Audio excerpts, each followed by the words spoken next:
সুপ্রিয় দর্শক, বন্দর স্টিল লেট এডিশনে আপনাদের স্বাগতম। সঙ্গে আছি আমি জাহিদুর রহমান খান। আজ আলোচনার বিষয় করোনায় ডিজিটাল বাংলাদেশ। দর্শক, আলোচনার জন্য আমার সঙ্গে স্টুডিওতে আছেন ফুড পান্ডার ব্যবস্থাপনা পরিচালক আম্বারিন রেজা, পাক্কের প্রেসিডেন্ট ওয়াহিদ শরীফ এবং আমার সঙ্গে ভার্চুয়ালি যোগ দিবেন মোহাম্মদ লুৎফুর রহমান, পরিচালক তথ্য প্রযুক্তি যোগাযোগ অধিদপ্তরের পরিচালক মোহাম্মদ লুৎফুর রহমান। আমরা আলোচনায় যাচ্ছি, আপনাদেরকে স্বাগতম। আম্বারিন রেজা, আমরা আলোচনা করছি করোনায় ডিজিটাল বাংলাদেশ নিয়ে। করোনাকালীন সময় তো সারা বিশ্ব যেখানে মুখ থুবড়ে পড়েছে, সব কিছু স্থবির হয়ে গিয়েছিল। বিশেষ করে লকডাউনের সময় মানুষ অনেক বেশি ভোগান্তিতে পড়েছেন, দুর্বিষহে পড়েছেন। সেখানে ডিজিটাল বাংলাদেশ সাধারণ মানুষের আসলে কী উপকারে আসতে পেরেছিল, বা ডিজিটাল বাংলাদেশে আমরা কোন পর্যায়ে আছি যেখানে মানুষ সুবিধা পেতে পারে? আমি প্রথমেই শুরু করব আমাদের প্রাইম মিনিস্টার, অনারেবল প্রাইম মিনিস্টারকে থ্যাংক করে। উনার এই যে একটা ভিশন ছিল ডিজিটাল বাংলাদেশ আজকে থেকে প্রায় 10 বছর আগে, ওটার জন্যই কিন্তু আমরা করোনাকালে অনেক জায়গায়, আমি বলবো ইন্ডিয়া কিংবা পাকিস্তানের থেকে অনেক দিকে আগিয়েছিলাম। আমাদের ডিজিটাল বাংলাদেশে দেখেন আমাদের কানেক্টিভিটি এরকম পর্যায়ে চলে গেছে যে এখন মানুষের হাতে হাতে স্মার্টফোন। এই করোনাকালে যখন লকডাউন ছিল তখন ঘরে বসে তারা নিত্যদিন পণ্য যেগুলি আছে, আপনার খাওয়া কিংবা আপনার বাজার, ওষুধ, এগুলো কিন্তু সব এই ডিজিটাল বাংলাদেশের জন্যই আপনার বলা যায় যে তথ্য প্রযুক্তি দিয়েই আমরা পৌঁছে দিয়েছি। সেটা অ্যাপস বলেন, সেটা ইন্টারনেটগুলো দেখেন, আমাদের যতগুলো টেলকো আছে তাদের 4G ইন্টারনেট প্রতিটি ডিস্ট্রিক্টে চলে গেছে, যার কারণে আমাদের মতো ইন্টারনেট টেকনোলজি ইউজ করে যে ব্যবসা প্রতিষ্ঠানগুলি আছে আমরা সার্ভাইভ করেছি এবং আমরা মানুষের পাশে থাকতে পেরেছি এই করোনাকালীন সময়ে। মানুষের পাশে তো করোনাকালীন সময় সব মানুষের পাশে তো তথ্য সেবা পৌঁছে দেওয়া যায়নি। যারা একটু উচ্চবিত্ত বা মধ্যবিত্ত তাদের কাছেই তো যেতে পেরেছে। কিন্তু তো এখানে আমার একটা যেরকম আপনি যদি চিন্তা করে দেখেন আমাদের যে ডেলিভারি ড্রাইভারগুলো, হ্যাঁ, আপনি তথ্য প্রযুক্তি কিভাবে করে একটা ইকোসিস্টেম তৈরি করে, আমি আপনাকে একটা এক্সাম্পল দিই। আমরা ফুড প্যান্ডায় আমরা এখন 62 ডিস্ট্রিক্টসে আছি বাংলাদেশের, আর 2টা ডিস্ট্রিক্ট আমাদের এই 16ই ডিসেম্বরের আগে হয়ে যাবে।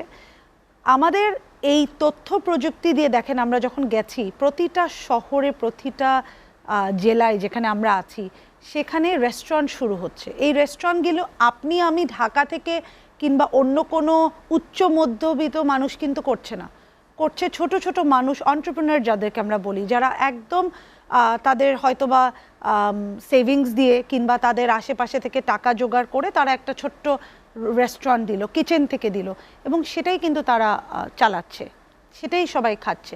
এবং তাকে দেখে দেখা যায় তার সাকসেসটা যখন এই টেকনোলজি নিয়ে ওখানে সে ব্যবসা করতে পারছে, আরও 10 জন শুরু করেছে।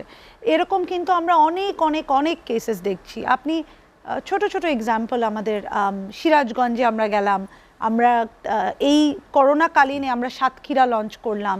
এইসব জায়গায় কিন্তু আমাদের মানে ঢাকা থেকে যে টেক আউট কিংবা KFC, পিৎজা হাট এগুলি আছে তা না, ওখানকার ছোট ছোট মানে যারা এন্টারপ্রেনার আছে তারাই করছেন। সো আমার কাছে মনে হয় যে তাদের পাশে দাঁড়ানো আমাদের এটাই, যে তাদের একটা যখন লকডাউন, যখন তাদের অন্য কোনো ব্যবসা করার চান্স নেই। আমি এরকমও মানুষ জানি যারা ধরেন হয়তোবা একসাথে লটে সবজি কিনে এনে আমাদের এখানে একটা স্টোর খুলে অনলাইনে সে আমাদের থ্রুতে বিক্রি করে ওই করোনাকালীন সময় একটা ইনকাম জেনারেট করেছে। তারপরে দেখেন আমাদের ডেলিভারি ড্রাইভার, এরা তো আর আমাদের মধ্যবিত্ত না, তাদের তো একটা ইনকাম সোর্স দরকার ঘরে বসে। তো তারা, আমি বলবো প্রথমত তাদেরকে স্যালুট, যে তারা আসলে এই কঠিন সময় সবার পাশে দাঁড়িয়েছে। হ্যাঁ, যেরকম আমাদের পুলিশ, যেরকম আমাদের নার্স, মেডিকেল স্টাফ, ঠিক সেরকমই আমাদের প্রতিটা কোম্পানির ডেলিভারি স্টাফ। সো আমি বলবো যে এটা তথ্য প্রযুক্তি দিয়ে আমরা খালি উচ্চ মধ্যবিত্ত কিংবা আর্থিকভাবে যারা সচ্ছল তারা না, সবাই বেনিফিট হচ্ছে। আম্বারিন রেজা, আপনার কাছে আবার আসবো আমি। ওয়াহিদ শরীফ, যেটি আম্বারিন রেজা বললেন যে তথ্য প্রযুক্তির মাধ্যমে বাংলাদেশের সব শ্রেণীর মানুষ উপকৃত হচ্ছেন, বাস্তবতা কি তাই বলে যে একদম বস্তির একজন লোকও কি তথ্য প্রযুক্তির সেবা পেতে পারে? বাংলাদেশের সেই অবস্থা কি তৈরি হয়েছে? অ্যাবসলিউটলি, আমি আপনার সাথে একো করব যে দেখেন 2008 সালের 12ই ডিসেম্বর মাননীয় প্রধানমন্ত্রী ডিজিটাল বাংলাদেশ ভিশনটাকে বলেছেন, মানে একটা ইশতেহার ছিল। তো প্রত্যেক ডিসেম্বর 12-তে আমরা এই ডেটা পালন করি। সো এই 2008-9 থেকে এখন পর্যন্ত যে রুট লেভেলে যে কানেক্টিভিটিগুলো নিয়ে যাওয়া হয়েছে, তারপরে 3G 4G এসেছে, মানুষের হাতে হাতে স্মার্টফোন। আমি একটা সিম্পল এক্সাম্পল দিই, যেমন এই যে 999 সেবা চালু হয়েছে, ইমার্জেন্সি হেল্প ডেস্ক 333। তো এই সেবাগুলো কিন্তু ইভেন যেটা আপনি বললেন যে যারা বস্তিতে আছে বা যারা একদম একদম রুট লেভেল থেকে যারা আছে, তারাও কিন্তু সেই সেবাগুলো পাচ্ছে। আমরা কিন্তু এখন অনেক সাকসেস স্টোরি দেখি, পেপারে আসছে যে বিপদে পড়ে মানুষ 999 ফোন করেছে এবং পুলিশ সেই সেবাটা দিয়েছে। আগে কিন্তু তারা রিচই করতে পারতো না, কিন্তু এখন কিন্তু সেই তারা রিচেবলের মধ্যে চলে গেছে, তারা ওই রুট লেভেলের, প্রান্তিক লেভেলের মানুষজন। আপনি এখন ঢাকার বা বাংলাদেশের যে কোনো জায়গায় বসে আপনি কিন্তু অনলাইনে খাওয়া দাওয়া অর্ডার করতে পারছেন। ধরেন ফুড পান্ডার এক্সাম্পলে যদি দিই, বা আমি চাল ডালের এক্সাম্পল যদি দিই, এই ডিউরিং প্যান্ডেমিক সিচুয়েশনে চাল ডালে মানুষ অর্ডার করেছে, নট অনলি ঢাকার মানুষ, আপনি যদি প্রত্যেকটা ডিস্ট্রিক্ট দেখেন এবং নট ইভেন ডিস্ট্রিক্ট, উপজেলা লেভেলেও যদি দেখেন, তারপরেও দেখেন যে যারা ফার্মার আছে, তারা এই কোভিড সিচুয়েশনে তারা কিন্তু তাদের খাওয়া দাওয়া, যে কষ্ট করে সারা বছর কষ্ট করে যে ফল মূল সবজি সে উৎপাদন করেছে, সেটা কিন্তু সে ঢাকা পর্যন্ত আনতে পারছিল না। তো এই যে অনলাইন সেবা বা অনলাইনের মাধ্যমে যে ই কমার্সের মাধ্যমে যে সেবাগুলো চালু হয়েছে, তারা কিন্তু সেই খাওয়াগুলো নট অনলি খালি ঢাকা, বাংলাদেশের অন্যান্য প্রান্তেও কিন্তু পৌঁছিয়ে দিতে পেরেছে। কী হিসাবে? নট অনলি খালি সরকারি সেবা, যেমন ট্রাক লাগবে, দেশ সার্ভিস, সেই ট্রাক লাগবে কি একটা অ্যাপের মাধ্যমে কল করেছে বা সে ফোন করেছে, করে তাদের সাথে অ্যারেঞ্জমেন্ট করেছে, তার সবজিটা সিরাজগঞ্জ থেকে বা যশোর থেকে চিরাগঞ্জে পৌঁছিয়েছে। তো এই যে ধরেন ছোট ছোট অনেক সাকসেস স্টোরিজ কিন্তু আছে। তো আমি যদি এটা দেখি, এটা কিন্তু সবই সম্ভব হয়েছে কিন্তু এই ডিজিটাল বাংলাদেশ এবং এই তথ্য প্রযুক্তির এই রুট লেভেল পর্যন্ত যাওয়ার ফল কিন্তু আমরা এইগুলো এখন পাচ্ছি, এবং এটা আরও এক্সপ্যান্ড আশানুরূপ কিনা। অ্যাবসলিউটলি, আমি তো বলবো ডেফিনেটলি এটা আশা আমাদেরকে জাগিয়েছে এবং এটা আরও বেটার হবে। হ্যাঁ, ডেফিনেটলি নতুন একটা জিনিস যখন শুরু হবে, কিছু গ্লিচেস থাকবে, কিছু চ্যালেঞ্জেস থাকবে, সেই চ্যালেঞ্জেসগুলো কিন্তু আমরা মিটিগেট করব। কিন্তু আমরা যদি শুরুই না করি, তাহলে তো আমরা এগোতে পারবো না। বাট আমাদেরকে এই ভিশনটা দেখিয়ে কী করা হয়েছে, আমাদেরকে একটা প্ল্যাটফর্ম করে দেওয়া হয়েছে, আমাদেরকে ইনফ্রাস্ট্রাকচার করে দেওয়া হয়েছে। এখন ওই ইনফ্রাস্ট্রাকচার, নেটওয়ার্ক ইনফ্রাস্ট্রাকচারের উপরেই কিন্তু এই সার্ভিসগুলো আসবে। এখন যদি ধরেন ইউনিয়ন লেভেল পর্যন্ত যদি ইন্টারনেট কানেক্টিভিটি না থাকতো, যদি ফাইবার কেবল না যেত, তাহলে কিন্তু ফুড পান্ডা কিন্তু তার সার্ভিস ওখানে দিতে পারতো না, বা চাল ডাল কিন্তু সেখানে সার্ভিস নিতে পারতো না, বা ওইখান থেকে কিন্তু কেউ 999 কল করতে পারতো না, বা 333 কল করে ডক্টরের সাথে কথা বলতে পারতো না, বা স্বাস্থ্য বাতায়নে কল করতে পারতো না। তো it's all about the infrastructure and it's all about the planning, যে আমি একটার পর একটা কোনটা করবো। সরকারের কাজ হচ্ছে সে আমাকে ইনফ্রাস্ট্রাকচার করে দিবে, প্রাইভেট সেক্টর সেখানে যে সার্ভিস নিয়ে আসবে। So that's what's happening. সেখান থেকে আসলে বড় প্রতিবন্ধকতা কি এরকম কোনো, আমরা যেমন সফলতার গল্প শুনি, অনেক সমস্যার তো এখনও এই সেক্টরে আছে। অ্যাবসলিউটলি চ্যালেঞ্জ তো সব সেক্টরে চ্যালেঞ্জ আছে। এই সেক্টরের নাম্বার ওয়ান চ্যালেঞ্জ যেটা আমি বলবো, আমাদের দক্ষ জনশক্তি, স্কিল্ড হিউম্যান রিসোর্স, আমরা স্কারসিটি অফ দ্যাট, যে এই সার্ভিসগুলো দেওয়ার জন্য যে দক্ষ জনশক্তি দরকার, সেটা আমাদের নাই, আমরা তৈরি করতে পারছি না, সময় নিচ্ছে। যে লেভেলে ইউনিভার্সিটি বা কলেজ থেকে যারা আসছে ইন্ডাস্ট্রিতে, তাদের সেই ইন্ডাস্ট্রির যে স্কিল সেটটা দরকার সেটা নাই। তো আমাদের কী করতে হচ্ছে, আমাদের ট্রেনিং করতে হচ্ছে। সেটা সরকারও অনেক ট্রেন করাচ্ছে, আমরাও প্রাইভেট সেক্টরে ট্রেনিং করাচ্ছি। তাতে কী হচ্ছে, আমাদের কস্ট বেড়ে যাচ্ছে, আমাদের টাইম লেগে যাচ্ছে, আমরা গ্লোবালি কম্পিট করতে পারছি না। তো এটা একটা বিশাল চ্যালেঞ্জ। ইনফ্রাস্ট্রাকচার ওয়াইজ কিছু চ্যালেঞ্জেস এখনও আছে ঢাকার বাইরে। ঢাকায় বসে আমি যে লেভেলের বা যে রেটের ইন্টারনেট পাচ্ছি, যে টাকায় পাচ্ছি, ঢাকার বাইরে গেলে হয়তো বা কোয়ালিটি অফ সার্ভিসটা আমি অতটুকু পাচ্ছি না। তো সেই জায়গাটাতেও নজর দিতে হবে। বাট অ্যাটলিস্ট আমার এখন ইনফ্রাস্ট্রাকচার আছে, আমি এখন সার্ভিসের দিকে নজর দিব। আমি যদি ইনফ্রাস্ট্রাকচারই না থাকতো, তাহলে তো আমি নজর দিতে পারতাম না। সো চ্যালেঞ্জেস আছে, চ্যালেঞ্জেসগুলো আমরা মনে হয় আস্তে আস্তে মিটিগেট করতে পারবো। আরেকটি বিষয়, সেটি হচ্ছে ডিজিটাল বাংলাদেশ যদি তার সঠিকভাবে কার্যক্রম পরিচালনা করতে পারে, সেক্ষেত্রে আপনি কি মনে করেন এখন যে সুশাসন বা দুর্নীতির কথা আমরা বলি বিভিন্ন সেক্টরে, যেটা আমরা দেখতে পাই, গণমাধ্যমে অনেক খবর আসছে, সেগুলো কি নিয়ন্ত্রণ করা সম্ভব হবে, নাকি দুর্নীতি অনিয়মও ডিজিটালের সাথে পাল্লা দিয়ে বাড়বে? না, ডিজিটাইজেশন যত বাড়বে আপনার দুর্নীতি তত কমবে। এটা আমি অন্যান্য জায়গাতেও দেখে এসেছি, পৃথিবীর অন্যান্য জায়গাতেও যদি দেখেন, অনেক ডেভেলপ কান্ট্রিতেও যদি দেখেন যে তারা 20, 30, 40, 50 বছর আগে কোথায় ছিল, বা ইভেন 100 বছর আগে কোথায় ছিল। আমরা যদি আমেরিকার কথা চিন্তা করি, আমেরিকা 150-200 বছর আগে কোথায় ছিল, সিমিলার নেচারেই ছিল, প্রচুর করাপশন, প্রচুর ক্রাইম। বাট তারা কিন্তু আস্তে আস্তে সেখান থেকে বেরিয়ে আসছে। এবং কিন্তু পার্শ্ববর্তী দেশও যদি দেখি, ইন্ডিয়া দেখি বা ফিলিপিন দেখি, লাস্ট 20-30 ইয়ার্সে তারা কোথায় ছিল আগে, 40 বছর আগে, এবং তারা 40 বছর পরে কোথায় গেছে। সো ডিজিটাইজেশন যত হবে, আপনি যত প্রান্তিক মানুষকে আপনি ঘরে বসে সেবা ইনশিওর করতে পারবেন, তাদের যত অফিসে আসতে হবে না বা কোনো হিউম্যান ইন্টারাকশন করতে হবে না, ততই কিন্তু আপনার আস্তে আস্তে আস্তে আস্তে এই দুর্নীতি কমবে এবং সার্ভিসটা আপনি এনশিওর করতে পারবেন যে একটা সিটিজেন্স তার প্রপার সার্ভিস পাচ্ছে ডিউ টাইমে ইন রিজনেবল কস্টে, তাহলে কিন্তু আপনি সেটা এনশিওর করতে পারবেন। ওয়াহিদ শরীফ, আপনার কাছে আবার আসবো আমি। মোহাম্মদ লুৎফুর রহমান, আপনার কাছে যেতে চাই। আপনি শুনতে পাচ্ছেন? জি, আমি শুনতে পাচ্ছি। যেটি নিয়ে আমরা আলোচনা করছিলাম যে করোনায় ডিজিটাল বাংলাদেশ। ওয়াহিদ শরীফ বেশ কিছু সমস্যার কথা বললেন যে দক্ষ জনশক্তি এই খাতে একটি বড় সমস্যা বা একটি বড় চ্যালেঞ্জ। যে কোনো বিষয়ে যে কোনো পদক্ষেপ বা কর্মসূচি হাতে নিলে সেখানে দক্ষ জনবলের একটি ঘাটতি সবসময় থাকে। কিন্তু আমরা তো জানি যে তথ্য প্রযুক্তি বিভাগ বেশ কিছু উদ্যোগ নিয়েছে যেখানে দক্ষ জনশক্তি তৈরি করার ক্ষেত্রে সেই সব কর্মসূচিতে কি আসলে দক্ষ জনবল গড়ে ওঠেনি, নাকি সেখানে কর্মসূচিগুলো সফল হয়নি? ধন্যবাদ আপনাকে জাহিদুর রহমান সাহেব। আপনারা জানেন যে আগামী 12ই ডিসেম্বর 2020 ডিজিটাল বাংলাদেশ দিবস উদযাপিত হতে যাচ্ছে। সেই দিবসের প্রতিপাদ্য হলো যদিও মানছি দূরত্ব তবু আছি সংযুক্ত। জি, এই প্রতিপাদ্যকে সামনে রেখে এই দিবসটি উদযাপিত হবে, চতুর্থ ডিজিটাল বাংলাদেশ দিবস 2020। এই দিবসের প্রাক্কালে সকলকে শুভেচ্ছা জানাচ্ছি। যে যাত্রা শুরু হয়েছিল 2008 সালের 12ই ডিসেম্বর মাননীয় প্রধানমন্ত্রীর ঘোষণার মাধ্যমে রূপকল্প 2021, সেটি আজকে একটি বাস্তবতা। যেটি আমাদের ওয়াহিদ শরীফ ভাই আলোচনা করছিলেন যে আমাদের এই ডিজিটালের সুবিধা জনগণের দোরগোড়ায় কিভাবে যাচ্ছে। এই যে 333, আমি 333 উদাহরণটি দিয়ে শুরু করি। 333 মাধ্যমে আমাদের কাছে যে পরিসংখ্যান আছে যে যেটা নাকি টেলিমেডিসিন সুবিধা বঞ্চিতদের জরুরি খাদ্য সহায়তা সহ অন্যান্য, এই পর্যন্ত 22,46,000 কল সেখানে রিসিভ করা হয়েছে, যেটা একটা হিউজ পরিমাণে।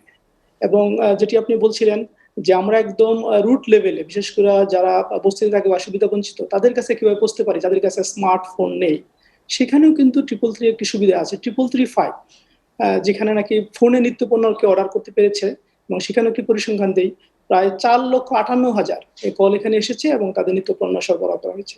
এইভাবে কিন্তু মানে শুধুমাত্র যে একদম যারা স্মার্টফোনধারী বা যারা একদম আপার লেভেলে তারা না, লোয়ার লেভেল পর্যন্ত কিন্তু অনেক রকমের সুবিধা সেখানে পেয়েছে। এখন ওয়াহিদ শরীফ ভাই যেটি বলছিলেন বা আপনি বলছিলেন যে হিউম্যান রিসোর্স ডেভেলপমেন্ট, অবশ্যই সেটি একটি বড় আমাদের জন্য অপরচুনিটি চ্যালেঞ্জ। দুটি আমি বলবো যে আইসিটি মিশনের তরফ থেকে সরকারি বেসরকারি বিভিন্নভাবে এই প্রশিক্ষণ অব্যাহত রয়েছে। এই পর্যন্ত প্রায় 5,98,000 দক্ষ মানব সম্পদ তৈরি করার কার্যক্রম গ্রহণ করা হয়েছিল। সেখানে বিভিন্ন রকমের টপ আপ প্রশিক্ষণ ছিল, যেগুলো হাই লেভেলের হাই ইন্ডেপ ট্রেনিং সেখানে যেরকম ছিল, ফাউন্ডেশন ট্রেনিং এ অব্যাহত রয়েছে, সাইবার সিকিউরিটি বিষয়ক ট্রেনিং রয়েছে। এখনো আপনারা জানেন যে ফ্রন্টিয়ার টেকনোলজিতে আমরা কাজ করছি চতুর্থ শিল্প বিপ্লবকে মোকাবেলার জন্য।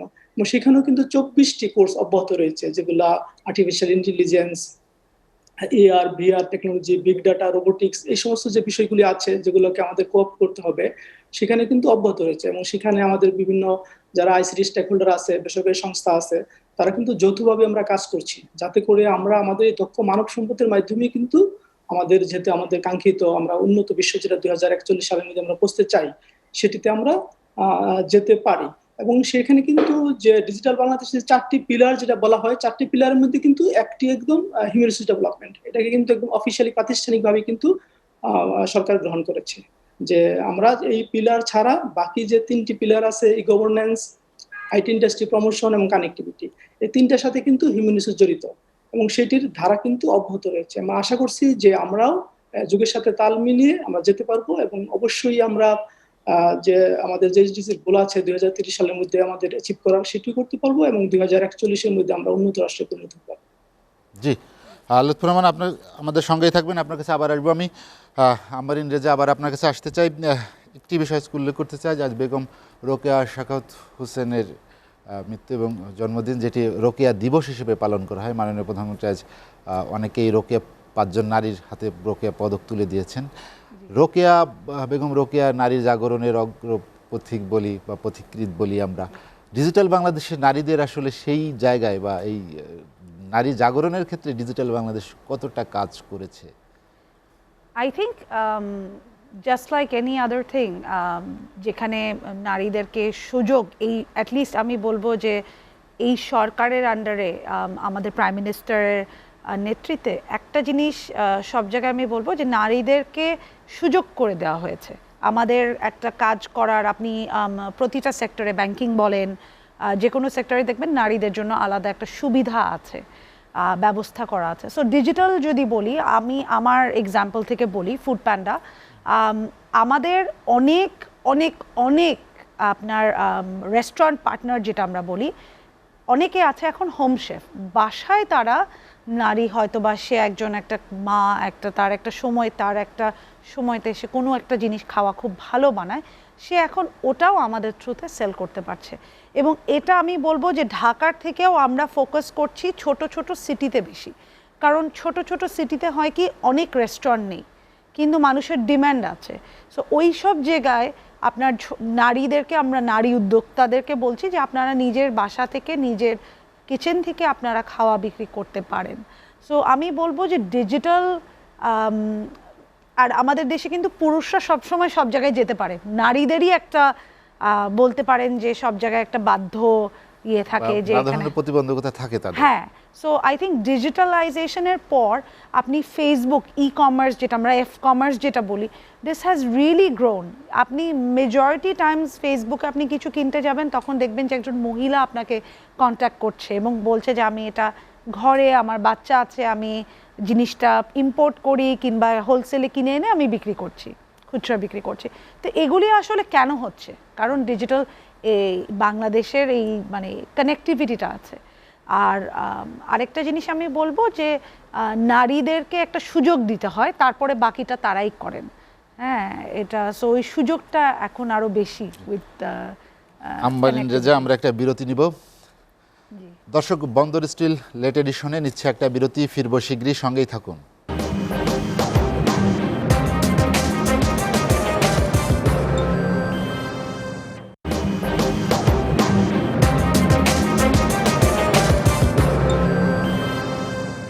দেখছেন এসএটিভির রাতের আয়োজন বন্দর স্টিল লেট এডিশন। বিরতির পর আমরা আবারও ফিরছি আলোচনায়।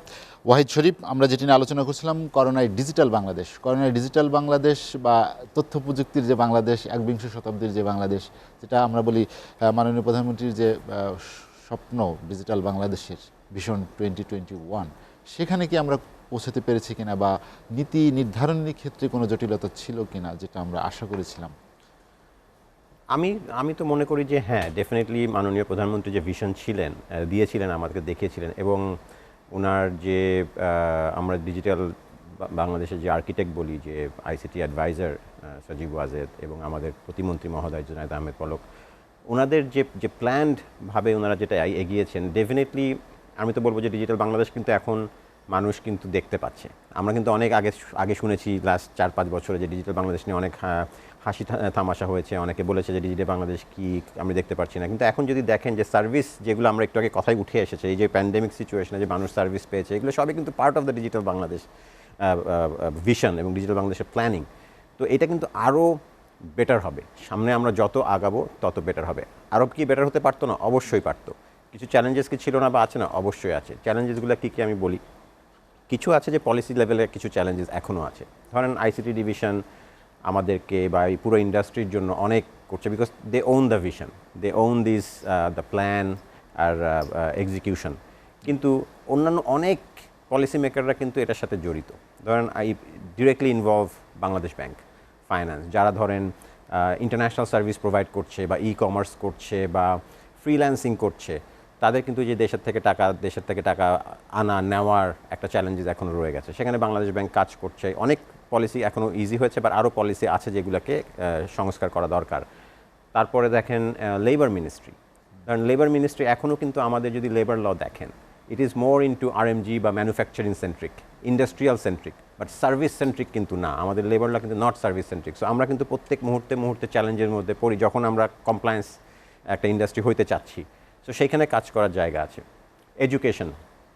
এডুকেশন কিন্তু যদি দেখি, এখনও আমাদের প্রাইমারি লেভেল বা সেকেন্ডারি লেভেলের এডুকেশন যদি দেখি, আর ওয়ার্ল্ডের অন্যান্য জায়গার এডুকেশন সিস্টেম যদি দেখি, আমরা কিন্তু এখনও অনেক পিছনে পড়ে আছি। সো আমাদের এডুকেশনে কাজ করতে হবে, বিকজ এডুকেশন আজকে যে ধরেন প্রাইমারি লেভেলে স্কুলে যাচ্ছে শিক্ষার্থী, সে আজকে যেটা শিখবে 15 বছর পরে কিন্তু সে ইন্ডাস্ট্রিতে আসবে। সো আমি যদি আজকে ওখানে একটা ল বা পলিসি চেঞ্জ করি বা কারিকুলাম চেঞ্জ করি, সেটা রিফ্লেকশন ইন্ডাস্ট্রি পাবে কিন্তু 15 বছর বা 16 বছর পরে এসে। সো এই জায়গাগুলোতে আমাদের আরও ফাস্টার কাজ করতে হবে। কিন্তু আমরা যেটা দেখি যে আইসিটি ডিভিশন অনেক তাড়াতাড়ি আগাচ্ছে, কিন্তু অন্যান্য মন্ত্রণালয়গুলো অনেকটা স্লো, অনেকটা ধীর গতি, বিকজ তারা এই পুরো ভিশনটা হয়তো বা তারা বুঝতে পারছে না বা অ্যালাইন করতে পারছে না। সো এই জায়গাটাতে আমার মনে হয় একটা সিনক্রোনাইজেশন দরকার, যে প্রত্যেকটা মিনিস্ট্রি, যে যখন এটা ডিজিটাল বাংলাদেশ নিয়ে আমরা কথা বলছি বা তথ্য প্রযুক্তি নিয়ে কথা বলছি, প্রত্যেকটা মিনিস্ট্রি যাতে সেইখানে অ্যালাইনমেন্টে থাকে এবং তারা যাতে ইন্ডাস্ট্রিটাকে ওন করে এবং সেই চেঞ্জেসগুলা যাতে তারা করে। যেমন এভরি ইয়ার আমরা বাজেটে আসি, বাজেট নিয়ে আমরা খুবই ভয়ে থাকি ইন্ডাস্ট্রি থেকে, যে এই নেক্সট ইয়ারে কী আবার চেঞ্জ হবে, কী আবার রিফ্লেক্ট হবে, কিন্তু এটা কিন্তু হওয়া উচিত না। একটা ইন্ডাস্ট্রিকে গ্রো করতে দিলে আপনার প্রত্যেকটা পলিসি কিন্তু একটি লং টার্ম পলিসি হওয়া উচিত, যে 10 বছর বা 15 বছর। যেমন মাননীয় প্রধানমন্ত্রী আমাদের আইটিআইটিএস শিল্পকে 2024 সাল পর্যন্ত সে এক্সামশন দিয়েছেন, ইনকাম ট্যাক্স এক্সামশন দিয়েছেন। কিন্তু দেখেন আপনার অন্যান্য যে আদার পলিসিগুলো আছে বা ভ্যাটের ব্যাপার আছে বা অন্যান্য ট্যাক্সের ব্যাপার আছে, সেটা কিন্তু এনবিআর থেকে সেই ধরনের কোনো সার্কুলার নাই। সো আমাদের প্রত্যেক বছর দেখতে হয় যে ইদার তারা ভ্যাট বাড়াচ্ছে বা ভ্যাট কমাচ্ছে বা অন্যান্য জায়গার কোনো ট্যাক্স ভ্যাট বাড়াচ্ছে বা কমাচ্ছে, এটাতে কিন্তু আমাদের ওভারঅল ইন্ডাস্ট্রিতে একটা এফেক্ট পড়ছে। কিন্তু আপনি চিন্তা করেন, আমি যদি একটা বিজনেস প্ল্যান নিয়ে আসি, আমার বিজনেস প্ল্যান কিন্তু 5 বছর 10 বছর নিয়ে আসতে হয়। সো এভরি ইয়ার যদি চেঞ্জ হয়, তাহলে কিন্তু ইটস ডিফিকাল্ট। আমি একটা প্রাইসিং করতে পারছি না, আমি আমার ক্লায়েন্টকে প্রাইস করেছি 5 বছরের জন্য, দেখা গেলো ধাম করে আমার ট্যাক্সটা চেঞ্জ হয়ে গেল, আমার বিজনেস কিন্তু সাকসেসফুল হবে না, বিকজ আমি লুজ করছি। আমি 1 বছর লাভ করছি, আর 1 বছর লুজ করছি। তো এই যে মাইন্ডসেটটা খুব জরুরি অন দি পলিসি মেকারদের, so that everybody is aligned. তাইলে দেখবেন ইন্ডাস্ট্রি উইল গ্রো ফাস্টার। ভাই শরীফ, আপনার কাছে আবার আসবো আমি। মোহাম্মদ লুৎফুর রহমান, শুনতে পাচ্ছেন আপনি? আমরা যেটি নিয়ে আলোচনা করছিলাম, করোনায় ডিজিটাল বাংলাদেশ। ওয়াহিদ শরীফ যেটি বললেন যে সব মন্ত্রণালয়ের মধ্যে যে সমন্বয়ের যে একটি ঘাটতি থাকে সবসময়, বা সবাই বা সমান তালে দৌড়াতে পারছে না। আপনি ডিজিটাল বাংলাদেশ আইসিটি ডিপার্টমেন্ট হয়তো সুযোগ তৈরি করে দিচ্ছে, কিন্তু অন্য যেসব সেক্টর আছে বা যেসব বিভাগ আছে, তাদেরও তো সেসব বিষয়ে সচেতন থাকা উচিত, বা আরও অগ্রগামী যেসব পদক্ষেপ নেওয়া উচিত, সেগুলো থেকে তারা হয়তো অনেক সময় পিছিয়ে আছে। এখানে সমন্বয়হীনতা কেন? ধন্যবাদ আপনাকে। যে তথ্য যোগাযোগ প্রযুক্তি বিভাগ যদিও আইসিটি নিয়ে কাজ করছে, কিন্তু যেটিকে বলা হয় যে আইসিটি ফর অল, এখন আইসিটি কিন্তু সকলকে ব্যবহার করতে হচ্ছে এবং এই সকলকে ব্যবহারের ক্ষেত্রে সক্ষমতা তৈরির একটি বড় বিষয় আছে, এবং যে সক্ষমতা তৈরি, মোটিভেশন এবং কোঅর্ডিনেশন, আপনারা জানেন যে এই বিষয়গুলো সার্বিকভাবে সমন্বয় করছে বিশেষ করে সরকারি সেক্টরের ক্ষেত্রে মন্ত্রিপরিষদ বিভাগ। মন্ত্রিপরিষদ বিভাগের মাধ্যমে কিন্তু সরকারি সেক্টরে যে সমস্ত বিষয়গুলো আছে সেগুলো সার্বিকভাবে কোঅর্ডিনেশন হচ্ছে। যেরকম আমি আপনাকে একটু উদাহরণ দেই, যে করোনা কালে যখন বিশেষ করে মার্চ এপ্রিল মাসে আমরা প্রচন্ড রকমের মানসিকভাবে বিপর্যস্ত ছিলাম, কোথায় যাব, সরকারি কর্মকাণ্ড কিভাবে সাধিত হবে, সেইটিকে অ্যাড্রেস করার জন্য কিন্তু পরবর্তীতে আপনারা জানেন যে আমাদের একটি ই ফাইলিং সিস্টেম ছিল সরকারি পর্যায়ে। সেই ই ফাইলিং সিস্টেম কিন্তু এই করোনা কালে সরকারি দপ্তরগুলোতে ব্যাপক জনপ্রিয় হয়েছে, যার ফলে মার্চ এপ্রিল মের পরে কিন্তু সরকারের সকল কর্মকর্তা কিন্তু ঘরে বসে করতে পারছে। বিশেষ করে যে আমাদের এই পর্যন্ত যে ই ফাইলের মধ্যে সংযুক্ত আছে 8,000 অফিস, তার মানে 8,000 অফিসের কর্মকর্তারা কিন্তু ঘরে বসে এটা করতে পারছে, যেটা মন্ত্রিপরিষদ বিভাগ করতেছে সমন্বয়, এবং আইসিটি বিভাগ তাকে কারিগরি সহায়তা দিচ্ছে। যেখানে প্রায় 96,000 সরকারি কর্মকর্তা কর্মচারী এখন এই বড় একটি ফাইলিং সিস্টেমে যুক্ত আছে। আপনারা জানেন যে আমাদের সরকারি অফিসে যে কোনো সিদ্ধান্ত ফাইলের মাধ্যমে নিষ্পত্তি হয়, যে একটি হার্ড ফাইল বলি, যে দীর্ঘদিনের ট্রেডিশনাল যে হার্ড ফাইল, ব্রিটিশ লিগেসি, তো এই হার্ড ফাইলের পরিবর্তে কিন্তু আমরা এখন ইলেকট্রনিক ফাইলেই আমরা নিষ্পত্তি করতে পারছি। এবং এই পর্যন্ত 1,40,00,000 ই ফাইলের মাধ্যমে নিষ্পত্তি হয়েছে। তার মানে কিন্তু সরকার এই যে কোঅর্ডিনেশন, এটা কিন্তু শুধুমাত্র আইসিটি ডিভিশন করে নাই, সকল মন্ত্রণালয় বিভাগ মিলেই কিন্তু এই ইলেকট্রনিক ফাইলিং এই সিস্টেমের মাধ্যমে কিন্তু এটি হলো আমরা সম্পন্ন করতে পেরেছি। এবং আপনি জানেন যে আরেকটি সার্ভিস ডেলিভারি পয়েন্ট আমাদের ইউনিয়ন ডিজিটাল সেন্টার। সেই ইউনিয়ন ডিজিটাল সেন্টার যেটা মাননীয় প্রধানমন্ত্রী 2010 সালের 11 নভেম্বর উদ্বোধন করেছিলেন, এবং সেখান থেকে কিন্তু জনগণ সার্ভিস ডেলিভারি পাচ্ছে, এবং সেটাও কিন্তু মন্ত্রিপরিষদ বিভাগ, স্থানীয় সরকার বিভাগ এবং আইসিটি ডিভিশন এর সার্বিক তত্ত্বাবধানে কিন্তু পরিচালিত হচ্ছে। এবং যে এইখানেও কিন্তু সাকসেস স্টোরিটা অত্যন্ত বেশি। কিরকম বেশি, যে বলা হচ্ছে যে গড়ে ৭৫ লক্ষ মানুষ ইউডিসি থেকে সেবা পাচ্ছে এবং সেখানে ২৭০টার উপরে সেবা, এবং দিনকে দিন সেবা বৃদ্ধি পাচ্ছে। এই ২৭০টা সেবা কিন্তু আইসিটি ডিভিশনের না। তার মানে সকল দপ্তর সংস্থার সার্ভিস যখন ইলেকট্রনিক সার্ভিস হচ্ছে বা যেটাকে জনগণের কাছে খুব ইম্পর্টেন্স মনে হচ্ছে সেটা কিন্তু যাচ্ছে। এবং এই পর্যন্ত যে ২০১০ সাল থেকে এই পর্যন্ত যে পরিসংখ্যান আমাদের কাছে আছে, ৫৪ কোটি এই সেবা গ্রহীতা সেবা নিয়েছে, মানে এজ এ হোল। তো সেই কারণে কিন্তু এই ধরনের কোঅর্ডিনেশন কিন্তু অব্যাহত আছে, এবং আমরা মনে করি এই ধরনের সামগ্রিক কোঅর্ডিনেশন যদি আরো অব্যাহত থাকে তাহলে কিন্তু সেটি বেটার হবে।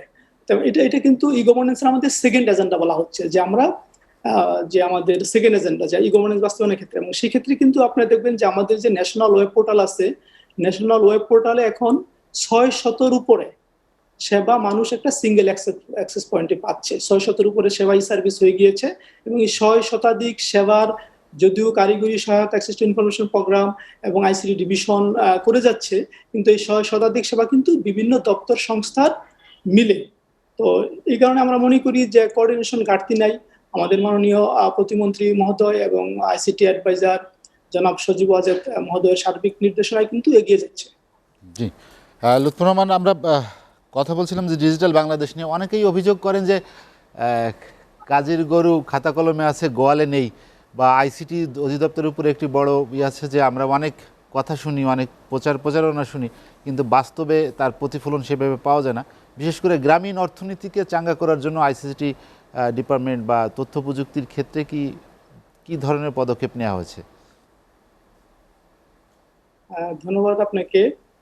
যে দেখুন, যে গ্রামীণ পর্যায় পর্যন্ত আইসিটি কে সম্প্রসারণ করার জন্য আইসিটি অধিদপ্তর তৈরি করা হয়েছে, এবং আইসিটি অধিদপ্তর কিন্তু মাঠ পর্যায়ে পর্যন্ত অফিস বিস্তৃত করা হয়েছে। তার মানে প্রত্যেকটা উপজেলায় আমাদের একজন টেকনিক্যাল পার্সন আছে, অ্যাসিস্ট্যান্ট প্রোগ্রামার, যিনি নাকি সরকার প্রথম শ্রেণী কর্মকর্তা, তাদের নিয়োগ করা হয়েছে। জেলা পর্যায়ে প্রোগ্রামার লেভেলের কর্মকর্তা নিয়োগ করা হয়েছে, এবং হেড অফিসে রয়েছে, যাতে করে যে সরকারের যে সমস্ত আইসিটি ইনিশিয়েটিভ আছেন সেই সমস্ত আইসিটি ইনিশিয়েটিভগুলো মাঠ পর্যায় পর্যন্ত যাতে পৌঁছানো যায়, সেগুলো যাতে সাস্টেইন করে। যেহেতু ক্যাপাসিটি ডেভেলপমেন্ট একটা বড় ইস্যু আছে, মোটিভেশন একটা বড় ইস্যু আছে, কোঅর্ডিনেশন একটি বড় ইস্যু আছে, এই ইস্যুগুলোকে যাতে অ্যাড্রেস করা যায় গ্রাম পর্যায় পর্যন্ত, সেই ব্যবস্থা কিন্তু করা হচ্ছে। আর আরেকটি বিষয় আছে যে আপনি জানেন যে যদি আমি একদম গ্রামীণ পর্যায় পর্যন্ত যেতে চাই তাহলে কিন্তু কানেক্টিভিটি একটা বড় ইস্যু। যে আপনারা জানেন যে আমাদের ইউনিয়ন পর্যায় পর্যন্ত ২০২১ সালের মধ্যে সকল ইউনিয়ন পর্যায়ে ফাইবার অপটিক লাইন যাবে, এবং যেটা আশা করা হচ্ছে যে ২০২৩ সালের মধ্যে গ্রামীণ পর্যায় পর্যন্ত যাবে ডেডিকেটেড লাইন, যাতে করে যে আমাদের যে কানেক্টিভিটির যে ঘাটতিটা সেটা যাতে দূর হবে। এবং সেই কারণে কিন্তু একটা বড় প্রকল্প পরিকল্পনা করা হয়েছে, যে এস্টাবলিশিং ডিজিটাল কানেক্টিভিটি, ইডিসি নামে একটি প্রকল্প। এবং সেই প্রকল্প হলে ২০২৩ সালের মধ্যে আশা করা যাচ্ছে যে আমাদের গ্রামীণ পর্যায় পর্যন্ত এই কানেক্টিভিটি যাবে, এবং জনগণের দোরগোড়ায় যাতে আমরা পৌঁছতে পারি আর কি। জি, মোহাম্মদ লুৎফর রহমান, আপনার কাছে আবার আসবো আমি, আপনি আমাদের সঙ্গেই থাকবেন। আম্বারিন রেজা, যেটি লুৎফর রহমান বললেন যে গ্রামীণ অর্থনীতিকে চাঙ্গা করার জন্য, বা বিশেষ করে গ্রামে যারা দরিদ্র নারী বা জনগোষ্ঠী যারা আছে তাদেরকে আসলে এই সুযোগ সুবিধা কি পৌঁছে দেওয়ার জন্য যার কত সময় লাগতে পারে, যে বাংলাদেশে পূর্ণাঙ্গ ডিজিটালটা আসলে কবে দেখবো আমরা? সো এটা আসলে যেটা ওয়াহিদ ভাইও বললো, চ্যালেঞ্জেস আছে। It's not a very simple ride. আপনার প্রথম চ্যালেঞ্জ যেটা আমি মনে করি যে আমাদের অ্যাকচুয়ালি হিউম্যান ক্যাপিটালের স্কিল লেবারের একটা ঘাটতি আছে, যার কারণে ধরেন গ্রামের পর্যায়ে অনেক জায়গায় আমার ছেলেও এখনও যেতে পারি না। আর তারপরে আমার মনে হয় যে আমরা অ্যাজ আ বিজনেস, আমি বলবো business entrepreneurs, it's very important যে আমরা পলিসির সাথে, মানে আমাদের যে একটা ভিশন আছে, বিজনেস প্ল্যান যে আছে, আমি 5 বছরে প্রতিটা গ্রামে বাংলাদেশের ফুড প্যান্ডাকে, আমাদের প্যান্ডা মার্ট, আমাদের যে প্যান্ডা মার্ট হচ্ছে কি আমাদের নিত্যপণীয় জিনিস, মানে আপনার যত চাল ডাল এগুলো সব ডেলিভারি দেওয়ার যে সার্ভিসটা, এদেরকে নিয়ে যাব। কিন্তু এটা নিতে যে আমারও যে ইনফ্রাস্ট্রাকচার ইনভেস্টমেন্ট লাগবে, সেই ইনভেস্টমেন্টটা আমি তখনই করব যখন আমি জানি যে সরকার থেকে পলিসিজ আছে যেটা আমাকেও সাপোর্টটা দিবে। কারণ আরেকটা জিনিস যেটা সত্যি কথা, এটা আমি সব ই কমার্স ব্যবসায়ী পক্ষ থেকে বলবো, যে ই কমার্স ব্যবসা সবাই মনে করে অনেক লাভমনীয়, মানে it's very profitable. It's not. It is not profit, it is not আমার একটা শিপমেন্ট গেল অ্যান্ড আমি একটা কন্ট্রিবিউশন মার্চেন্ট রাখলাম, no, it is not like that. আমাদের মানে আমাদের হয়তো বা ফ্যাক্টরি আমরা করছি না, কিন্তু আমাদের ইনফ্রাস্ট্রাকচারে যে টেকনোলজিতে যে development, it is very costly, it is very costly to run a service. এই প্রযুক্তিগুলি, এই অ্যাপ ডেভেলপ করা, এগুলি সব কিছু এবং ভালো কোয়ালিটির দিলে এটা অনেক অনেক অনেক এক্সপেন্সিভ। এবং একসাথে যখন লোড নেয়, যেটা ধরেন আমাদের মানে when you have a lot of people একসাথে যখন করে, তখন এটা অনেক ইনভেস্টমেন্ট হয়। সো এই ইনভেস্টমেন্টগুলি আমি অ্যাজ এ বিজনেস ওনার তখনই গ্রাম পর্যায়ে নিয়ে যাব যখন আমি জানি যে পলিসি আছে যেটা আমাকে 10 বছর সাপোর্ট করবে। সো আমি 5 বছর ইনভেস্ট করে একটা পর্যায়ে গিয়ে আমি ব্যবসা করে আমি সেই ইনভেস্টমেন্টটা রিটার্ন আনতে পারবো। আমরা তো ইভেনচুয়ালি বিজনেস করছি, ঠিক না? সো এখানে তো আমাদের ইনভেস্টরদেরকে রিটার্নও দিতে হয়। সো এটা একটা ইম্পর্টেন্ট, বাট আই থিঙ্ক যেভাবে আগাচ্ছে এখানে যদি আরেকটু কোঅর্ডিনেশন হয়, স্পেশালি আমি বলবো যে আমার কাছে মনে হয় ফাইন্যান্স মিনিস্ট্রি যদি অ্যালাইন্ড থাকে উইথ আইসিটি মিনিস্ট্রি, অ্যান্ড আমাদেরকে আরএমজি সেক্টরকে যেরকম একটা সাপোর্ট ইনিশিয়ালি দেওয়া হচ্ছিল ওরকম কিছু সুবিধা দেওয়া হয়, ইনশাল্লাহ you will see in next 5 years আপনি গ্রামে দেখবেন প্রতিটা গ্রামে গ্রামে ডিজিটাল কমার্স হচ্ছে। মানুষ এবং আমার মনে হয় গ্রামের পণ্য এখন যেরকম আপনার অনেক সার্ভিস আছে যেখান থেকে আমরা গ্রামের পণ্য ঢাকায় কিনতে পারি, আপনার হয়তো বা 2-3 দিন লাগে, এটা দেখবেন নেক্সট ডে ডেলিভারি হয়ে যাবে, সেম ডে ডেলিভারিও হতে পারে। সুযোগ যদি সরকার থেকে তৈরি করা হয় বা যদি একটি ক্ষেত্র প্রস্তুত করা হয়, যেমন ধরেন কারো বাসায় হয়তো স্মার্টফোন আছে কিন্তু অনেকে সেটি তো অপারেট করতে জানে না, বা অনেকে হয়তো বা আপনার অ্যাপস বা তথ্য প্রযুক্তি সম্পর্কে সচেতনও না। এই যে সচেতনতা গড়ে তোলা বা জনসম্পৃক্ত করা, সবাইকে নিয়ে আসা, সেখানে তো বেসরকারি উদ্যোক্তাদের একটি ভালো ভূমিকা থাকতে পারে, কিন্তু সেটা তো আমরা দেখছি না বাংলাদেশে। তো এখানে আমি বলবো যে পলক ভাই মানে আমাদের যে প্রতিমন্ত্রী আছেন আইসিটি ডিভিশন, উনি কিন্তু প্রতিটা কিছুদিন পর পর অনেকগুলো শো হয় যেখানে বেসরকারি সব কোম্পানিদেরকে ইনভাইট করে, প্রতিটা ধরেন যশোরে হয়, রাজশাহীতে হয়, যে আইসিটি ডিভিশন থেকে এই ডিজিটাল শোগুলিতে যায় মানুষকে। হ্যাঁ, আমি বলবো এটা আরও এক ধাপ এগিয়ে আমাদেরকে গ্রাম পর্যায়ে নিয়ে যেতে হবে। আই থিঙ্ক এটা হচ্ছে এবং হবে। আরেকটা জিনিস আমি বলবো যে আমাদের এই প্রযুক্তিগুলি বেসিক্যালি আমি দেখি ইউথদের মধ্যে অনেক পপুলার। হ্যাঁ, সো আমরা কিন্তু অনেক রকম, ইভেন আমি বলবো অ্যাজ আ বেসরকারি প্রতিষ্ঠান আমরা কিন্তু অনেকগুলো সিএসআর করি, যে আমরা ট্রেনিং ধরেন কিভাবে করে একটা গ্রাম পর্যায়ে কিংবা একটা, আমরা তো গ্রাম পর্যায়ে নেই, আমরা জেলা পর্যায়ে আমি বলবো যে উপজেলা পর্যায়ে আমরা কিছু কিছু প্রতিটা আপনার গ্রাম থেকে ইউনিয়ন থেকে লোক এনে তাদেরকে যে কীভাবে করে তারা এই অ্যাপসের মাধ্যমে জিনিসপত্র বিক্রি করতে পারে, কিভাবে একটা রেস্টুরেন্ট কিংবা কিভাবে একটা হোম শেফ তারা তৈরি করতে পারে, এইসব জায়গায় আমরা কাজ করছি। তো আমার মনে হয় এটা মানে তথ্য প্রযুক্তি যে আমাদের মিনিস্ট্রি আছে, they are already working very closely with this. So Amarin Reza, আমরা আরেকটা বিরতি নিব। দর্শক, বন্দর স্টিল লেট এডিশনে নিচ্ছি আরেকটা বিরতি, ফিরবো শীঘ্রই, সঙ্গেই থাকুন।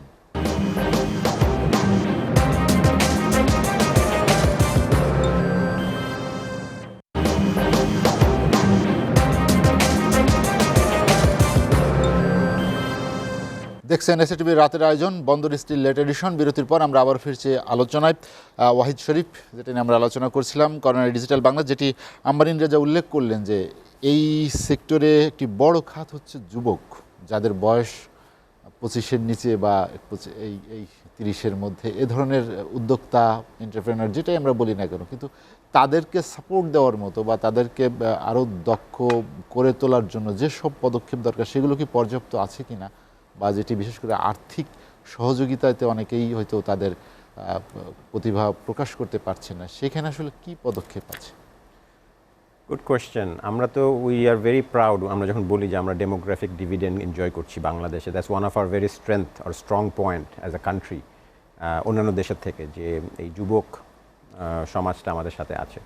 এখন এদেরকে কিন্তু দেখেন সরকারের থেকে কিন্তু অনেক রকমের কাজ করা হয়েছে, কারণ অনেক রকমের ট্রেনিংয়ের ব্যবস্থা করা হয়েছে, অনেক রকমের প্রকল্প নেওয়া হয়েছে। আমি যদি কয়েকটা নাম বলি, mobile games and app training করা হয়েছে, লার্নিং অ্যান্ড আর্নিং ট্রেনিং করা হয়েছে, স্পেসিফিক্যালি মহিলাদের জন্য করা হয়েছে শি পাওয়ার ট্রেনিং, যেখানে 10,000 জাস্ট মহিলাদেরকে ট্রেনিং করা হচ্ছে থ্রু আউট বাংলাদেশ। এরকম তারপরে আমরা বাপকোর তরফ থেকে ফাইন্যান্স ডিভিশনের আন্ডারে এসিআইপি প্রকল্পের আন্ডারে ট্রেনিং করাচ্ছি। তো বিভিন্ন ধরনের প্রজেক্ট এগুলো কিন্তু নেওয়া হয়েছে। কিন্তু দেখেন, মানে আমি যদি বাস্তবতা বলি যে এইগুলো কিন্তু সবই অ্যাভেলেবল। এখন যারা এটা অ্যাভেল করতে চায় বা চাচ্ছে প্রপারলি, তারাই কিন্তু অ্যাভেল করছে, এবং এটা কিন্তু জাস্ট এ প্ল্যাটফর্ম, এটা আপনাকে একটা সুযোগ করে দেওয়া হচ্ছে। এখন এটা আপনার বা আমার উপরে, আমি এই সুযোগটা কতটুকু সদ্ব্যবহার করবো বা আসলে এই সুযোগটা আমি নিব কিনা। হ্যাঁ, এখানে দুটো জিনিস আছে। একটা হচ্ছে আমি এই সুযোগটা নিয়ে এই ট্রেনিং নিয়ে কি আমি লক্ষ লক্ষ টাকা আর্ন করতে পারবো? নট নেসেসারিলি, বাট আমি কিন্তু একটা রাস্তা দেখতে পাচ্ছি, আমাকে একটা রাস্তা দেখায় দেওয়া হচ্ছে যে হ্যাঁ, তুমি যদি এই mobile games and app training করো, তুমি জানবা কী কী করতে হবে, এটার ফিউচার কী, অপরচুনিটিস কী, একটা ভিশন দেখায় দেওয়া হচ্ছে। এখন ইটস আপ টু মি, আমি এটা করে যদি মনে করি যে না, আমি এটা ট্রেন করলাম, আমি কালকে থেকেই 50,000 টাকার একটা স্যালারি বা আর্ন করা শুরু করে দেবো, নট নেসেসারিলি। আমাকে আরও স্কিল হইতে হবে, আমাকে আরও ভালো মতো শিখতে হবে, আমাকে নেক্সট অ্যাডভান্স লেভেলে যেতে হবে। বাট আমি কিন্তু এখন একটা ট্র্যাকে চলে আসলাম, আমি জানি যে আমার এই অপরচুনিটি আছে এখানে, নট অনলি খালি বাংলাদেশ, আমার কাছে কিন্তু the global opportunities with me, আমার পুরো ওয়ার্ল্ড ইজ ওপেন। আমি বাংলাদেশে বসে কিন্তু একটা অ্যাপ বানায় আমি প্রত্যেক মাসে $500 রান করতেই পারি বা $1,000 রান করতেই পারি, আউটসোর্সিং অনেক কাজও করতে পারি, আউটসোর্সিংয়ে কাজ করতে পারি, ফ্রিল্যান্সিং করতে পারি। তো এই যে বিভিন্ন ধরনের সুযোগ, এটা কিন্তু আগে ছিল না। এই যে রাস্তাগুলো খুলে দেওয়া হচ্ছে আমাদের যুবক বা ইয়াং জেনারেশনের কাছে, ছেলে মেয়েদের কাছে, এটা কিন্তু আগে কিন্তু ছিল না। আমি যদি আমার পার্সোনাল এক্সপিরিয়েন্স বলি, আমি যখন স্কুলে গেছি তখন তো আমার কাছে এই সুযোগগুলো ছিল না। আমি কোনো মতে স্কুলটা পাস করেছি, ম্যাট্রিক পাস করেছি, আমি দেশের বাইরে চলে গেছি, আমি ওখানে পড়াশোনা করে তারপরে না। কিন্তু এখন যারা স্কুলে যাচ্ছে, যারা ম্যাট্রিক পাস করছে বা ইন্টারমিডিয়েট পাস করছে, তারা কিন্তু কাজ করছে, স্কুলে যাচ্ছে, পার্ট টাইম কাজ করছে, ইন্টার্নশিপ করছে, তারা কিন্তু ইন্ডাস্ট্রির সাথে যোগাযোগ রাখছে, এবং এই যে বিভিন্ন ধরনের অপরচুনিটিসগুলো সরকার তাদেরকে দিচ্ছে, তারা কিন্তু অ্যাভেল করতে পারছে। এখন it's up to them how they want to take it forward. তারা নিজেরা কতটুকু বিকশিত হতে চায় বা তারা কতটুকু ফিউচারে যেতে চায়, it is up to them. But আমার মনে হয় যে যারা এখন যারা ইয়াং জেনারেশন আছে, তাদেরকে আরও সিরিয়াস হতে হবে, আরও serious on their future, on their career, যেটা আমার মনে হয় যেটা মিসিং। কারণ আমাদের স্পেশালি আমাদের এই যে আউটসোর্সিং ইন্ডাস্ট্রিতে আমরা যখন দেখি যে যারা ফ্রেশ গ্র্যাজুয়েট করে আমাদের ইন্ডাস্ট্রিতে আসছে কাজের জন্য, তাদের বেসিক স্কিল নাই, তারা ঠিকমতো শুদ্ধভাবে বাংলা ভাষা বলতে পারছে না, বা ইংলিশ তো বাদই দিলাম। তো এটা তো কেউ শেখাই দিতে পারবে না, এটা আমার আপনার উপরে, আমি কিভাবে কথা বলবো, আমি কি ভালো একটা অ্যাটায়ার নিয়ে আসবো কি না, আমি কি ভালো প্রেজেন্টেবল হব কি না, এটা কিন্তু কেউ শেখাই দিতে পারবে না, এটা আমার নিজের ইচ্ছা থেকে আমাকে করে আসতে হবে। সো আমার আশা থাকবে যে আমাদের যে নতুন প্রজন্ম, তারা সেই জায়গাটাতে বেশি ফোকাস হবে, রাদার দেন ফেসবুকে থাকা ভালো। ইটস না, I am not saying that Facebook is not good, but that's ওইটার সাথে সাথে তাদের প্রোডাক্টিভিটি বাড়াতে হবে, তাদের নিজেদের আরও শিখতে হবে, নিজেদের থেকে হার্ড ওয়ার্কিং হইতে হবে। জাস্ট ইউনিভার্সিটির থেকে কি শিখাচ্ছে বা কলেজ থেকে শিখাচ্ছে সেটা না, আমার বাইরে তো এখন আমার internet is in my hand, তার মানে আমার পুরো গ্লোবাল মানে পৃথিবী আমার হাতের মুঠায়। তো আমি গুগলে গেলে আমি সব কিছু জানতে পারছি, আমি শিখতে পারছি। তো এই শেখার জিনিসটা আমার মনে হয় যে নতুন প্রজন্মের মধ্যে মিসিং। তো এইটা কিন্তু ঠিক করতে হবে, না হলে কিন্তু আমাদের ফিউচারে। তার মানে কি ফেসবুক প্রজন্ম নিয়ে কি আপনি খুব একটা আশাবাদী না? মানে আপনি মনে করেন যে এই প্রজন্ম আসলে ফেসবুকেই সবসময় থাকে? আমি খুব একটা আশাবাদী না, কারণ এখন ইট ডিপেন্ডস অন আপনি ফেসবুকে কীভাবে ইউজ করছেন। ফেসবুককে ইউজ করে কিন্তু আপা যেটা বললেন যে কমার্স, অনেকে কিন্তু ফেসবুকে ইউজ করে তারা কিন্তু বিজনেস করছে, তারা তাদের ই কমার্সের সবগুলোতেই মানে ফেসবুকে বেশি কিছু না কিছু ফেসবুক কানেকশন আছেই। মানে ফেসবুক মার্কেটিং করে তারা বাংলাদেশের জিনিস দেশের বাইরে বিক্রি করছে, দেশের বাইরের জিনিস দেশে বিক্রি করছে। তো আপনি ডিপেন্ড করে আপনি কীভাবে ইউটিলাইজ করতে চান। আপনার কাছে চয়েস ইজ ইয়োর্স। আপনার কাছে একটা জিনিস দেওয়া হয়েছে, ইন্টারনেট দেওয়া হয়েছে, এখন আপনি ইন্টারনেটটাকে ইউজ করে ভালো কাজও করতে পারেন, খারাপ কাজও করতে পারেন। তো এখন ইন্টারনেট দেওয়ার জন্য তো ইন্টারনেটের দোষ না, এটা দোষ তো আমার, আমি যদি সেটাকে ইউজ করি খারাপ পথে ইউজ করি। বাট আমি যদি ভালো পথে ইউজ করতে চাই, the sky is the limit, you can go wherever you want to go. হ্যাঁ, তো আমি আশা করব যে আমাদের নতুন প্রজন্ম যারা আসবেন, সামনে আসছেন, ইন্ডাস্ট্রিতে আসবেন, তারা যাতে তাদের রাইট চয়েসটা মেক করে এবং they focus on what industry needs, এবং হার্ড ওয়ার্কিং এবং অ্যানালিটিক্যাল স্কিলস নিয়ে যাতে আসে। জাস্ট একটা সার্টিফিকেট নিয়ে আসলে হবে না। এখন যেটা হচ্ছে it's more like a certificate নিয়ে তারা আসছে, আসলে they don't know anything. Quality ensure করতে হবে, নট কোয়ান্টিটি, কোয়ালিটি। জি, ওয়াহিদ শরীফ, আপনার কাছে আবার মোহাম্মদ লুৎফুর রহমান, যেটি ওয়াহিব শরীফ বললেন যে আমাদের দক্ষতা একটি বড় সংকট, অর্থাৎ যারাই আসছে শিক্ষা শেষ করে তাদের মধ্যে আনস্কিলডই বেশি। আরেকটি কথা যেটি তিনি বললেন যে ইন্টারনেট কানেকশনের বিষয়টি, যে আমাদের ডিজিটাল বাংলাদেশ যদি সামনে আরও এগিয়ে নিতে হয় সেটি আমাদের নিরবিচ্ছিন্ন যে ইন্টারনেট কানেকশন যেটি থাকতে হবে, যেটি আমরা এখনও কিন্তু অনেক জায়গায় ভোগান্তিতে পড়ি, যে অনেক সময় কোনো কিছুই ডাউনলোড হতে চায় না বা দেখতে পায় না অনেক অ্যাপস। পাশাপাশি বাংলাদেশের যে বেশিরভাগ মানুষই তো যারা দরিদ্র শ্রেণীর বা যারা নিম্ন শ্রেণীর, অনেক সময় যে রাস্তাঘাটে আমরা যে ওয়াইফাইয়ের যে ব্যবস্থা, সেখানেও সরকারের একটি সুবিধা চালু করা উচিত, বিশেষ করে bus stand, rail station, launch ঘাট বলি, যেটাই বলি না কেন আমরা জনাকীর্ণ এলাকা, সেখানে সেসব প্রকল্পের আসলে সর্বশেষ অবস্থাটা কী, বা আইসিটি বিভাগ কী পদক্ষেপ নিয়েছে? ধন্যবাদ।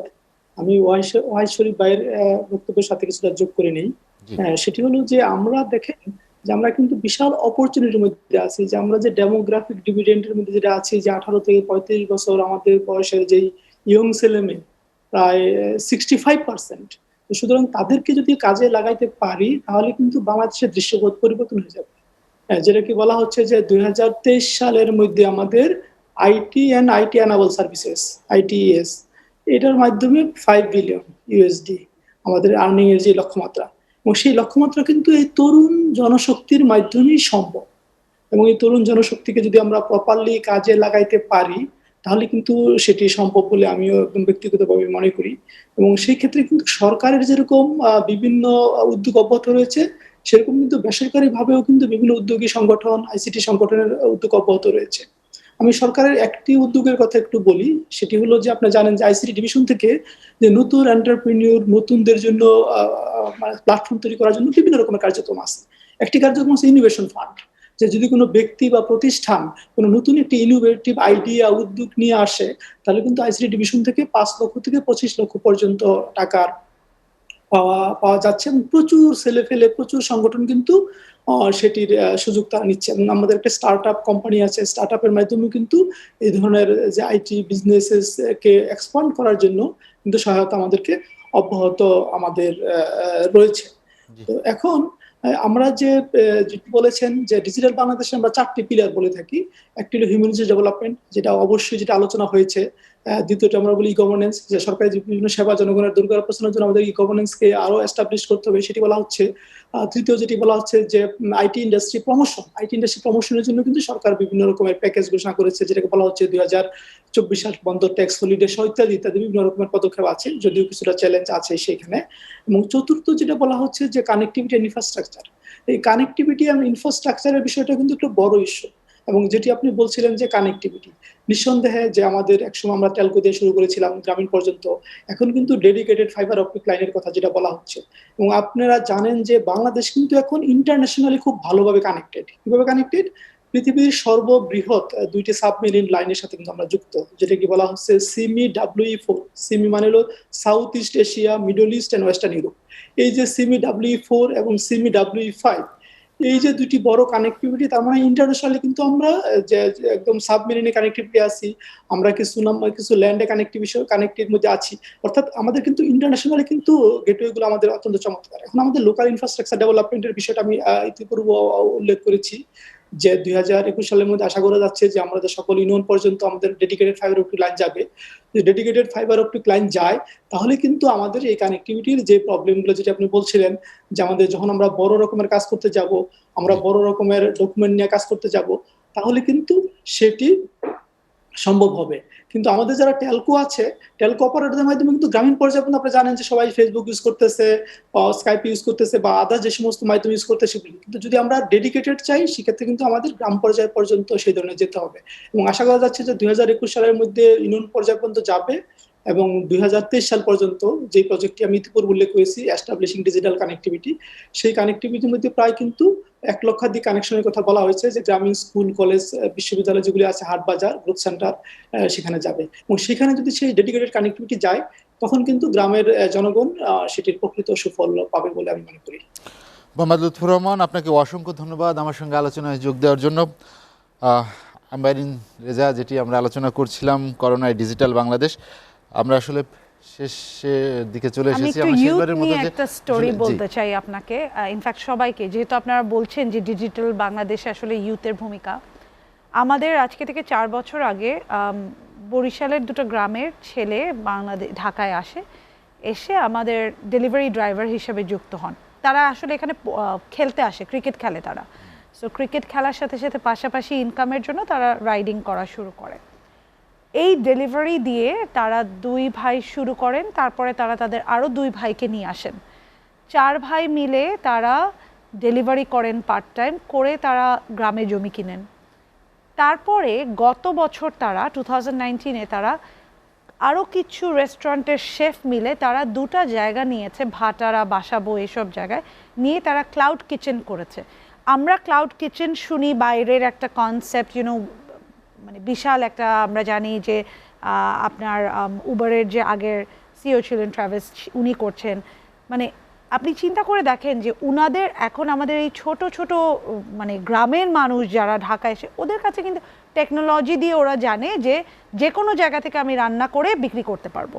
সো সে ক্লাউড কিচেন করে এখন তাদের 8টা রেস্টুরেন্ট তো বলবো না, মানে 8টা হ্যাঁ delivery outlet just from that. So that one thing, that the fact, everything এটাকে কিন্তু আপনি বলবেন যে টেকনোলজি না থাকলে হতো না। সে কিন্তু 8টা রেস্টুরেন্ট করার তার ক্ষমতা নেই, কিন্তু সে কিন্তু একটা কিচেন থেকে 8টা ইন্ডিভিজুয়াল ব্র্যান্ড সে তৈরি করেছে, চিকেন ফ্রাইয়ের, চাইনিজের, বাংলা খাওয়ার। সো এটাই আমি বলবো যে আসলে ডিজিটাল বাংলাদেশের সবচেয়ে বড় সাকসেস স্টোরিজ এগুলি।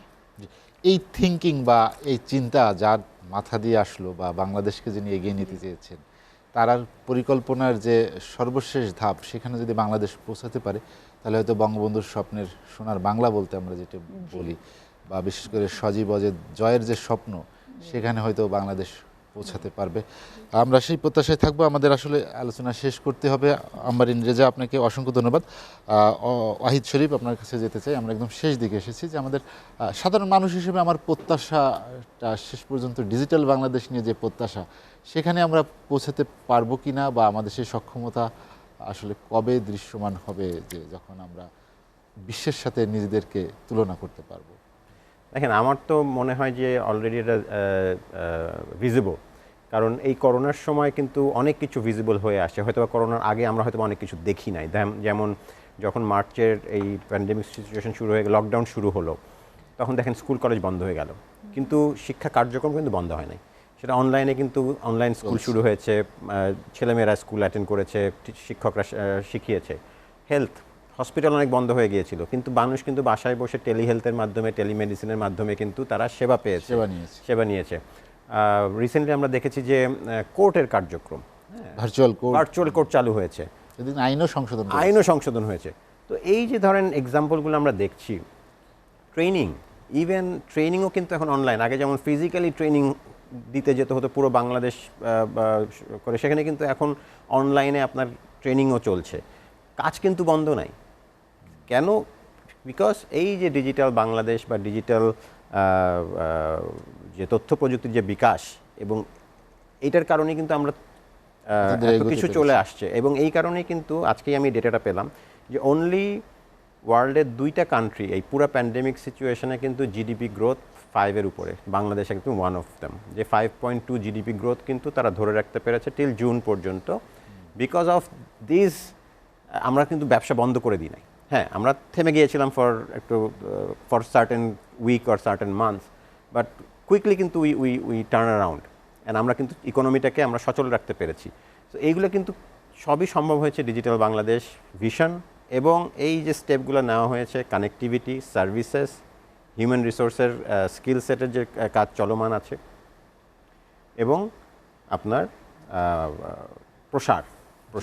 তো আমি আশা করব যে এটাই কি শেষ না, ডেফিনেটলি এটাকে আমরা আরও ভালো কিছুর জন্য এগিয়ে নিয়ে যেতে হবে এবং আরও বেটার করতে হবে। There's always room for improvement. Wahid শরীফ, আপনাকে অসংখ্য ধন্যবাদ। আম্বারিন রেজা এবং মোহাম্মদ লুৎফুর রহমান আমাদের সঙ্গে আজকে আলোচনায় যোগ দেওয়ার জন্য। করোনায় ডিজিটাল বাংলাদেশ নিয়ে আমরা আলোচনা করছিলাম। দর্শক, বেগম রোকেয়া সাখাওয়াতের প্রতি বিশেষ শ্রদ্ধা জানিয়ে আমরা শেষ করছি বন্দর স্টিল লেট এডিশন। দর্শক, জানিয়ে রাখি বন্দর স্টিল লেট এডিশন পুনঃপ্রচার হয় সকাল 8টায়। আজ এ পর্যন্তই। ভালো থাকুন, সুস্থ থাকুন, এসএটিভির সঙ্গেই থাকুন।